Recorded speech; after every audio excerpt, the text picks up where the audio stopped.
आप सभी को मेरी नमस्ते और जय हिंद। मेरा नाम आभास सैनी है, वर्बल मैथ बाय आभास सैनी में आप सभी का स्वागत है। वीडियो एंड तक देखना, बहुत इंपॉर्टेंट बातें मैं डिस्कस करने वाला हूं क्वेश्चन के साथ साथ। ठीक है, तो शुरुआत करते हैं। ये कुछ चीजें हैं जो मैं डिस्कस करूंगा आपके सामने। ये पूरी स्लाइड्स थी। तो पहला क्वेश्चन अगर मैं डिस्कस करूं तो क्वेश्चन क्या कह रहा है, प्रोबेबिलिटी बताइए कि अगर प्रोबेबिलिटी है कि अगर ए सच बोलता है तो उसकी प्रोबेबिलिटी 4/5 है, झूठ बोलता है तो 1/5 हो गई। एक कॉइन उछाला, टॉस किया, ए ने बोला कि हेड अपीयर है, मतलब हेड आया। ठीक है, तो आप बताओ कि प्रोबेबिलिटी बताओ कि एक्चुअल में हेड आ गया। तो सिंपली आप ये देखो कि अगर कॉइन उछालता हूं तो हेड आने की प्रोबेबिलिटी कितनी है 1/2, और ना आने की कितनी है 1/2। सच बोलने की प्रोबेबिलिटी कितनी है 4/5, और झूठ बोलने की प्रोबेबिलिटी कितनी है, मतलब सच नहीं निकला उसकी प्रोबेबिलिटी 1/5। तो अगर अब आंसर कैसे निकालना होता है इस टाइप के क्वेश्चन में, देख लीजिए आप ध्यान से। ठीक है, कि अगर उसने बोला कि सच में हेड आया है तो आपने बोला इसका मतलब है कि 1/2 इंटू 4/5, ये वाला कॉम्बिनेशन है कि आने की और सच आ गया। और टोटल क्या हो सकता है, टोटल हो सकता है 1/2 इंटू 4/5 प्लस 1/2 इंटू 1/5। तो आपने बोल दिया ऊपर आ गया ये 4/10 और नीचे आ गया ये 5/10, तो सीधा सीधा 4/5 आंसर है। ध्यान से देखो फिर से, क्योंकि आप अभी इसको आप लैंग्वेज से देख लीजिए, फॉर्मूले से मत देखो। सिंपल देखो कि अगर हेड आया तो उसकी प्रोबेबिलिटी है 1/2, और अगर हेड नहीं आया तो उसकी प्रोबेबिलिटी है 1/2। सच बोला उसकी प्रोबेबिलिटी है 4/5, नहीं सच बोला तो उसकी प्रोबेबिलिटी है 1/5। तो एक्चुअल में हेड आ गया तो वो फेवरेबल कंडीशन है, और टोटल कंडीशन नीचे लिखी हुई है सॉल्व। हो सकता है सेम क्वेश्चन आपके पेपर में आ जाए। Probability of solving specific problem independent by A. एक प्रॉब्लम को सॉल्व करने की प्रोबेबिलिटी सिर्फ ए ने सॉल्व किया तो 1/2, बी ने सॉल्व किया 1/3। ठीक है, तो अगर ए ने सॉल्व किया उसकी प्रोबेबिलिटी है 1/2, ना सॉल्व करने की प्रोबेबिलिटी है 1/2 ए के लिए, और बी वाले के लिए सॉल्व करने की प्रोबेबिलिटी है 1/3, ना सॉल्व करने की प्रोबेबिलिटी है 2/3। ठीक है, ये सॉल्व करने की प्रोबेबिलिटी, ना सॉल्व करने की, ये सॉल्व करने की, ये ना सॉल्व करने की, ये सवाल है। दोनों ने प्रॉब्लम सॉल्व करने की कोशिश करी, बताइए कि इनमें से कोई एक सॉल्व कर पाया। तो मैं बोलूंगा अगर ए ने सॉल्व कर दिया तो बी नहीं कर पाएगा, और अगर बी ने सॉल्व कर बी ने सॉल्व कर दिया तो ए नहीं कर पाएगा। सॉल्व, क्वेश्चन खत्म। ठीक है, तो आपने बोला 6 और ऊपर 2 और 1 3, तो 1/2 सॉल्व। ठीक है, ये 4/5 था।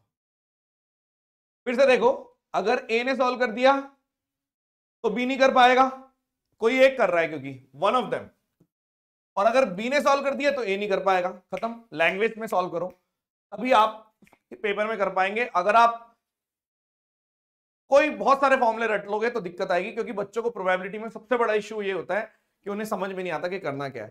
ठीक है, एक और करते हैं।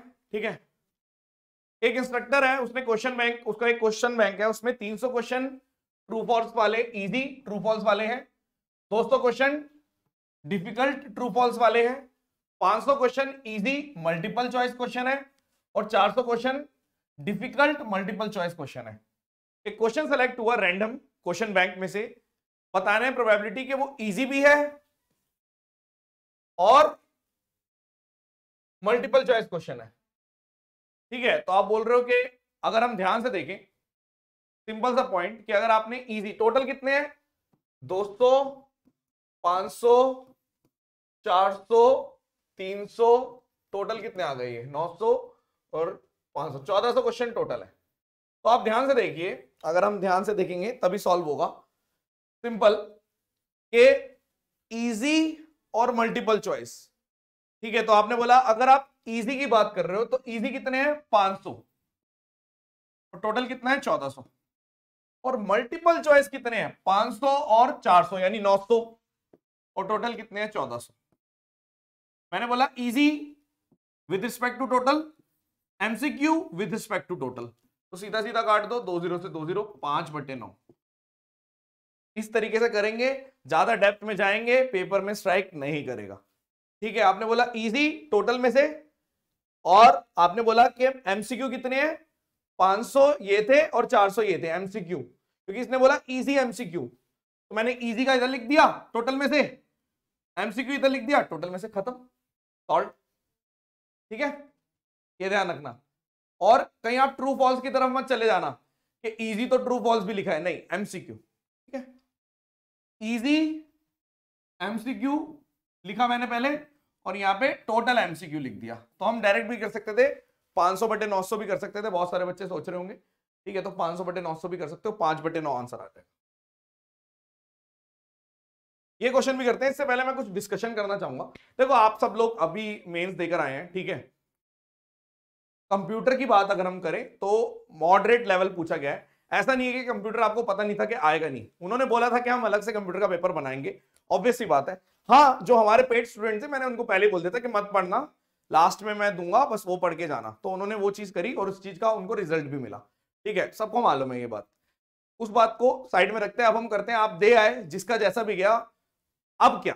ठीक है, 18 मिनिमम मार्क्स चाहिए थे। अगर हम देखें, जो सीपीटी वाली पोस्ट होती थी उसके लिए अप्रोक्सीमेटली मेरे को ऐसा लगता है 25 से 30 मार्क्स चाहिए होंगे कम से कम। और सीपीटी और डेस्ट जो दोनों के लिए एक तरीके से इन्होंने टाइपिंग बोली, अप्रोक्सीमेटली मुझे ऐसा लगता है कि 5% एरर अप्रोक्स चाहिए होगी इन पोस्ट के लिए, जिनके लिए सीपीटी और डेस्ट, और उसके अलावा जो भी है उसमें आपकी एरर और भी ज्यादा चलेगी। नॉर्मलाइजेशन को लेकर बच्चे बहुत ज्यादा चिंतित है कि नॉर्मलाइजेशन होगा नहीं होगा। मोस्ट प्रोबेबली अप्रोक्सीमेटली मुझे ऐसा लगता है कि नॉर्मलाइजेशन कंप्यूटर में अलग से होगा। ठीक है, तो आप एक चीज ध्यान रखिए, मैं इसको पूरे को बता रहा हूं कि हुआ क्या है। कंप्यूटर का पेपर थोड़ा मॉडरेट आया है, बहुत सारे बच्चों को पहले ही ज्ञान मिल गया कि हाँ भाई, हमारा तो कंप्यूटर में 18 भी नहीं आ पाएगा। तो जिनको ये बात पता है तो परेशान होने की जरूरत नहीं है, रोने की जरूरत नहीं है। 2023 के लिए तैयारी करो, 2023 में भी अच्छी आएंगी। जब तक इलेक्शन नहीं हो जाते अच्छी पोस्ट आने वाली है, मौका अच्छा है, उठा लो। ठीक है, और पेपर भी ऐसे ही आएगा। ठीक है, तो आपके पास फायदा है। दूसरी बात, अगर मैं बात करूं टाइपिंग को लेकर, तो टाइपिंग को लेकर भी ये चीज उन्होंने वैसे प्रॉपरली बताई नहीं है, लेकिन हर बार इतना ही रहता है कि जो अच्छी पोस्ट होती है उसके लिए 5% एरर अलाउ करते हैं। ठीक है, अप्रोक्सीमेटली हो सकता है कि थोड़ी सी बढ़ जाए, 7-8 चली जाए, जो भी चली जाए। ठीक है, दूसरा पॉइंट, सेफ स्कोर। देखो, बहुत सारे लोग अभी इस टाइम पे ये आ रहा है कि हमारा इतना आएगा, हमारा इतना आएगा। आपको सबसे पहले ये सोचना है कि अगर आपका एक क्वेश्चन गलत होता है तो आपके 4 मार्क्स गायब हो जाते हैं, 4 मार्क्स। ठीक है, दूसरी बात कि अगर किसी क्वेश्चन में आप, जैसे कुछ अच्छे क्वेश्चन जो मैंने जैसे डाला भी था कि देखो ये वाला मैंने कराया और डिट्टो आ गया, तो बच्चे सिर्फ 4 मार्क्स की लीड नहीं लेंगे उससे, क्योंकि नॉर्मलाइजेशन भी है। आप मिनिमम उस क्वेश्चन की वजह से, जो टफ क्वेश्चन है, जैसे कि प्रोबेबिलिटी की बात करें, स्टैट्स की बात करें, वगैरह वगैरह वगैरह, जो भी सेम डिट्टो क्वेश्चन आए हैं और बाकी लोग नहीं कर पाए, उससे तो आपको लीड मिलेगी मिलेगी।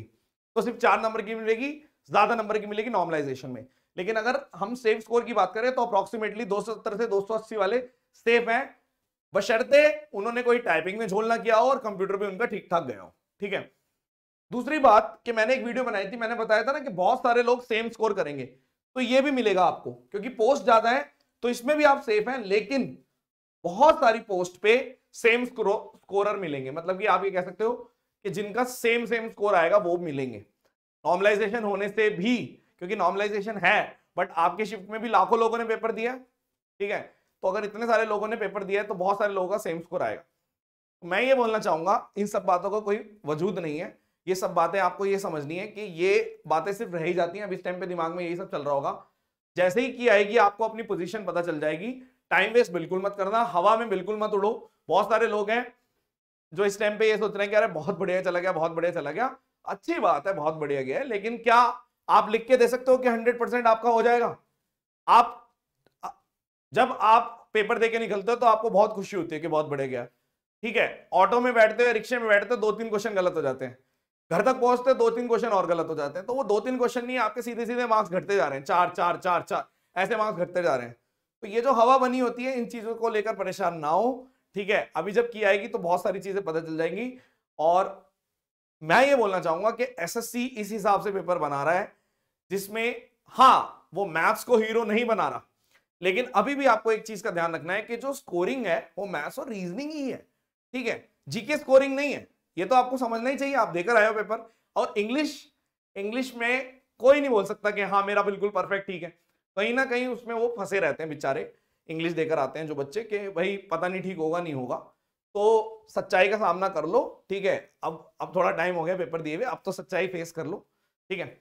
आगे चलते हैं, एक क्वेश्चन रह गया था मेरा, इस क्वेश्चन की बात करते हैं। सबसे पहले सॉल्व करता हूं, x cube plus 11x minus 10 और उधर भेज दो, तो यहाँ पे minus 5x square equals to 0, ये इक्वेशन है।